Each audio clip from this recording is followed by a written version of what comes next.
Encore une déception pour le Paris Saint-Germain. C'est pas que c'est un sujet qui m'intéresse réellement, mais bon, je suis obligé d'en parler, vu que ça c'est l'actualité. Bonjour, mon nom c'est Alain Meyong. Je suis là pour discuter un peu avec vous de ce qui se passe dans le monde du foot, de ce que les médias disent par rapport au foot.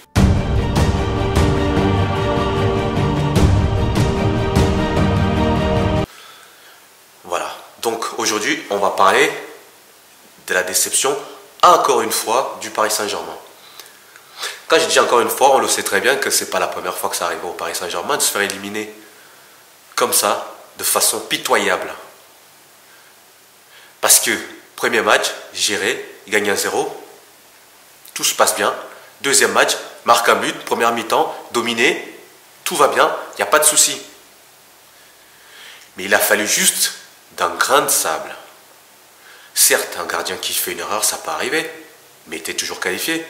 Qu'est-ce qui se passe dans la tête de ces joueurs? Qu'est-ce qui se passe dans la tête de ces très grands joueurs? On ne va pas dire que ce sont des enfants. Ce ne sont pas des enfants du centre de formation. Mais pourquoi systématiquement ça se passe? On change des joueurs, on change d'entraîneur et c'est toujours la même chose. Est-ce qu'on peut réellement poser la question? D'où vient cette fébrilité? D'où vient ce manque de confiance en soi? Pourquoi? Est-ce que les gens de ce club, moi je m'en fous parce que c'est pas un club qui m'intéresse réellement, mais je suis obligé d'en parler parce que c'est quelque chose qui est récurrent. Il ne se passe pas, allez, une saison sur deux, ça leur arrive, avec n'importe quelle équipe. Ils peuvent dominer, ils peuvent mettre autant de buts qu'ils veulent, mais jamais ils sont à l'abri. Quand tu as des joueurs comme Messi, comme Neymar, comme, je sais pas, Wijnaldum, c'est des gens qui ont gagné la Ligue des Champions, c'est des gens qui ont l'habitude des grands matchs. Pourquoi ça leur arrive systématiquement quand ils arrivent au PSG? Pourquoi ça ne leur arrive jamais dans leur propre club, là où ils étaient avant? Ça, c'est une question à poser. Donc, qu'est-ce qui se passe dans ce club? Ça, il faudrait peut-être discuter plus tard avec prendre des vraies décisions. Je vous donnerai mon avis un peu plus tard. Le deuxième point que je voulais aborder ici, c'est le cas Verratti. Verratti, il y a beaucoup de journalistes, tout ça, qui ne l'aiment pas, qui disent que c'est... Mais pour moi, c'est un très grand joueur. Verratti, c'est un très très grand joueur. Qui a perdu sa carrière en restant au Paris Saint-Germain. Verratti a perdu son temps en restant au Paris Saint-Germain. Pourquoi? Parce qu'il aurait pu devenir quelque chose d'autre que ce qu'il est au Paris Saint-Germain. Aujourd'hui, Verratti, il est au Paris Saint-Germain, il représente la défaite. Alors que c'est un super joueur dans une bonne effectif qui serait beaucoup plus mis en valeur. Mais au Paris Saint-Germain, ce n'est pas possible. Donc, l'année où il voulait aller au Barça, que même il est allé parler, il a dit que le Paris Saint-Germain, il ne voulait plus rester. Et qu'est-ce qu'on a fait? On l'a cadenassé, on l'a bloqué, on l'a menotté avec des millions. Au Paris Saint-Germain, les gens, ils sont dans une cage. Ils savent pas qu'ils sont dans une cage. Même une cage dorée, ça reste une cage dont les barreaux sont des billets de banque. Donc c'est pour ça que, quelque part, ça me fait de la peine pour ce joueur qui est tellement sympathique, qui est tellement bon, que sa carrière se résume qu'à ses échecs successifs. Parce que, qu'est-ce qu'on va retenir de Verratti? Il a gagné l'Euro avec l'Italie, certes, mais qu'est-ce qu'il a fait en Europe? Mais je ne pense pas que c'est dû au niveau du joueur. Mais je pense que c'est dû essentiellement au contexte parisien. Voilà. Donc, pour moi, c'est du gâchis. Ce joueur a été gâché par le Paris Saint-Germain. Voilà. Le deuxième point, ça c'est un point réellement qui me tient à cœur. Mbappé, il faut qu'il se casse très vite de ce club. Très vite. Qu'est-ce que vous voulez que le gamin fasse de plus? Match aller, il met le but.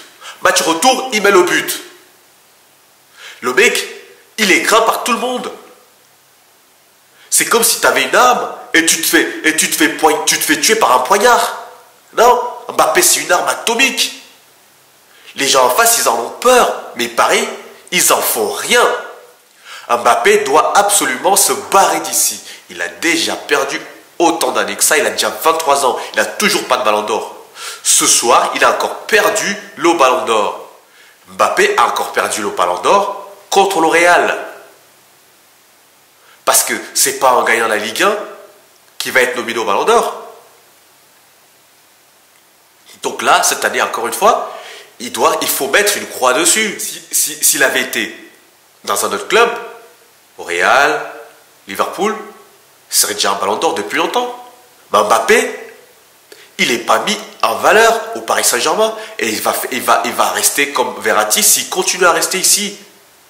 Il ne faut absolument pas qu'il écoute tout ce qu'on va lui dire. On peut lui mettre un carton d'1 million. Il faut absolument tout refuser et partir d'ici. C'est un club de poissards.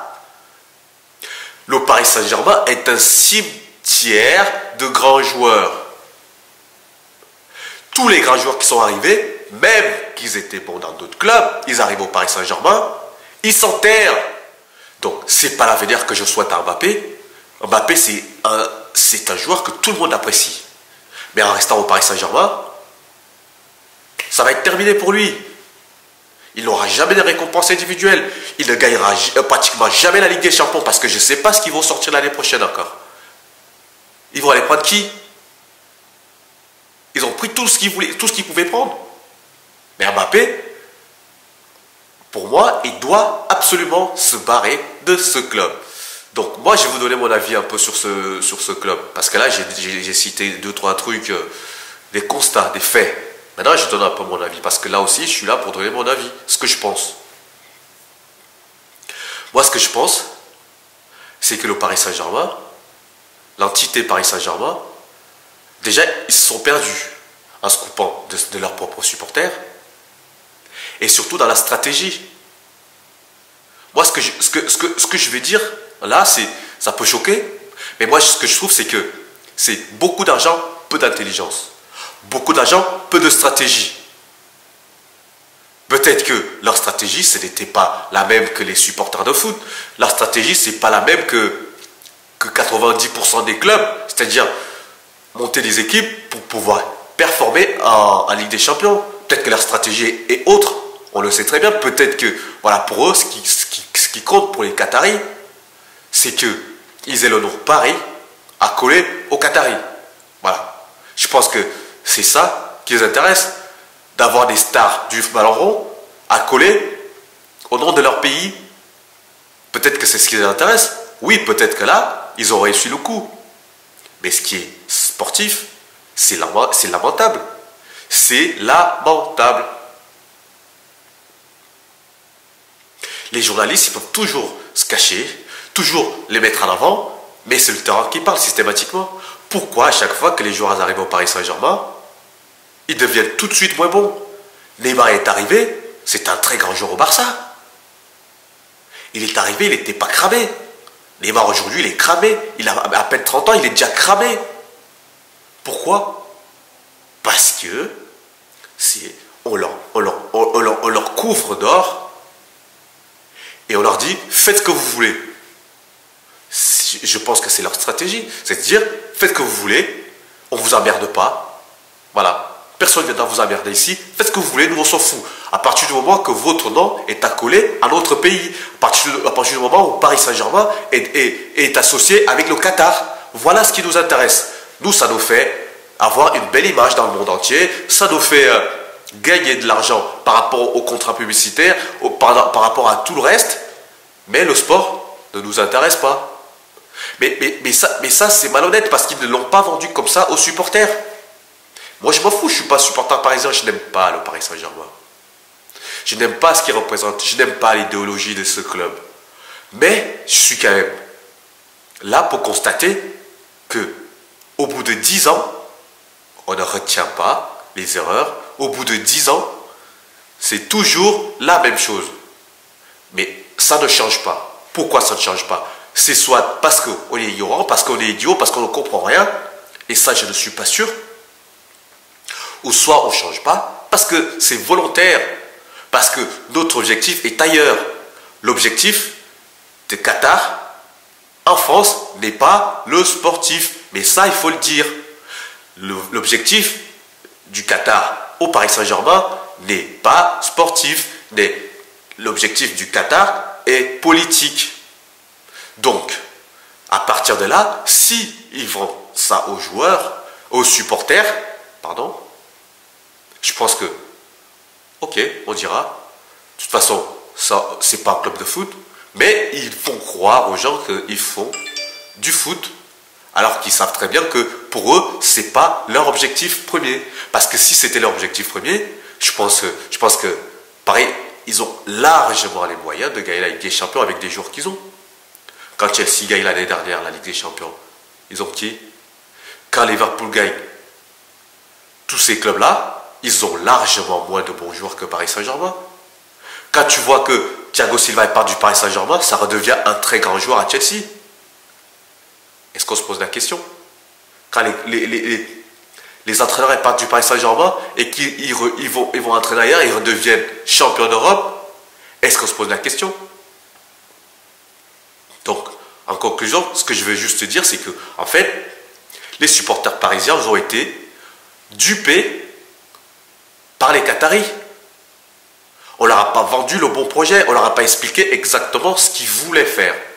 Eux, ils ont cru comme des gogos en se disant, oui, on a un mec, on a un État qui vient nous monter un club pour gagner la Ligue des Champions. Faux! Eux, ce n'est pas leur objectif. Ça ne l'a jamais été et je pense que ça ne le sera jamais. Pour moi, à ce qui me concerne, ce qui serait intéressant, c'est que les Qataris se barrent très très très vite de ce club. Voilà. Voilà tout ce que je voulais dire. Après, vous êtes d'accord, vous n'êtes pas d'accord, bah, c'est que mon avis. Comme d'habitude, prenez soin de vous et à plus tard. Bonne journée.